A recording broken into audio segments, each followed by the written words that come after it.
Hello everyone, I'm AT Storm Track meteorologist Austin Haskins. Things are a little bit quieter to start off our Thursday following some snow that we had on our Wednesday. I'm going to explain a little bit on what exactly happened yesterday here in just a second. But looking ahead here, our next system that we were watching for tonight into Friday has continued to shift to the south and east, largely missing our area completely. But I'll show you the latest on Future Track on that as well coming up. Otherwise, we're going to deal with blustery and colder conditions as we head into our weekend. So the nice weather that we had up until yesterday is going to be taking a little bit of a break. So fall spring number one is officially over with. So this is 3 o'clock yesterday. Now the low pressure ended up doing a couple of things. It first of all drifted a little bit further to the south and it occluded or weakened a little bit quicker. And with the snow developing on the southern edge of that low pressure, that's what allowed those bands to develop. And in some cases, they were a little bit more intense than what the model showed. So that's why in some cases, snow totals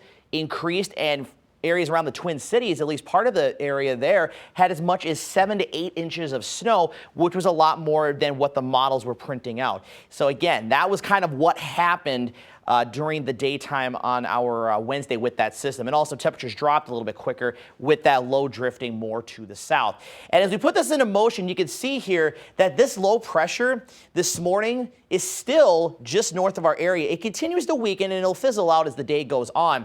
Now, this low pressure that is near Concordia, Kansas this morning, that will actually be the one we were watching the last couple of days. That's going to move to the northeast here today, but it's actually going to track more towards Chicago now versus, southern and southwestern Wisconsin, which would have put the higher snow totals here in western Wisconsin. So we'll talk about that here in a second.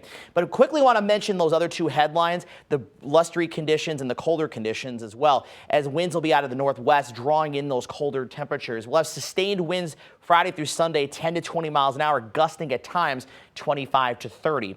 So Future Track today, mainly cloudy, couple of flurries, maybe a light snow shower or two lingering around, but for the most part, we are going to remain quiet. Now, here's 7:30 this evening. Again, few flurries, maybe a stray snow shower around. Here's 1:30 in the morning. You can see that band of snow setting up from around the Merrill, Wausau areas to Marshfield to Neelsville to Black River Falls to just south and east of Arcadia. A lot of the models are showing it getting about that far into our area. Some maybe up to about Medford, Greenwood, and just outside of Osseo and Arcadia. And other than that, all the models now are in pretty good agreement about where that system is going to track, which would be going basically right over Chicago and then going up north and northeast Lake Michigan into far eastern Wisconsin. So that is why we're going to largely miss out on the snow. Is there a chance that it could maybe nudge back to the west a little bit? Certainly. But if you're west of Highway 53, outside of some flurries, you're not expected to see anything from this system. And then into Friday night into Saturday, just going to deal with the cloud cover and, again, maybe some flurries or a light snow shower or two around. We might have some peaks of sunshine at times during the day, Friday and Saturday, but otherwise generally staying cloudy. And as a result, precip chances have come down. Just those very small chances for those flurries or very light snow showers today and tomorrow. And then another weak system could bring a stray rain or snow shower towards the middle of next week as temperatures come back up just a little bit. So here's the snowfall forecast. And again, likely going to be on the lower end of the scale here.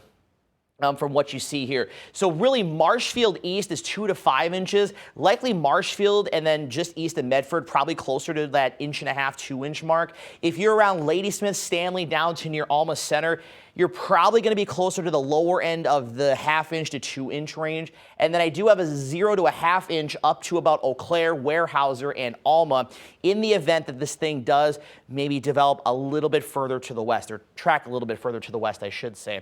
But regardless, not going to be a significant snow event by any means. Very, very light in nature, if anything. And there's a chance this system could even nudge a little further east, and we don't really see any snow out of this at all. But regardless, the eastern parts of the area has the best chance of maybe seeing at least some minor accumulation with this system.